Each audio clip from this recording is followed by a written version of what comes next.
As our Colorado continues to grow, it's not only affecting traffic and housing, but also our police departments. More people living in our cities means more work for law enforcement officers. Denver 7's Megan Lopez is live in Aurora this morning to show us how that department is handling the growth. Megan.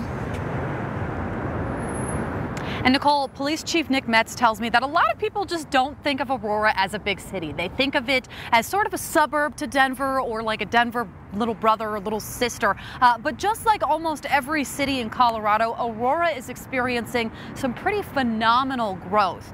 Now, that growth is taking shape in a lot of different ways. More housing, yes, but Chief Metz says that there's also more homelessness. There's also crime to think about, despite Aurora being one of the safest big cities in the state. Violent crime involving guns was up 74% last year. Aggravated assaults were up. The number of reported sexual assaults were up, and car thefts were up. It affects every part of what we do, and I think that's a really good question and comment, because and not only just from the standpoint of crime, but when you look at how quickly Aurora is growing, and it's probably one of the fastest growing cities right now in the country. It's interesting to see how it's impacting just even traffic.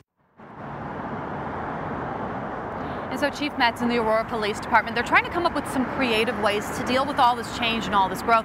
Part of that means working more closely with the community so that they feel comfortable coming forward and reporting those crimes. But another big part of it is also partnering with local and federal agencies in different cities around Aurora to make sure that they can try to collaborate and come up with some solutions as our Colorado continues to grow and to change. I'm live in Aurora this morning. Megan Lopez, Denver 7.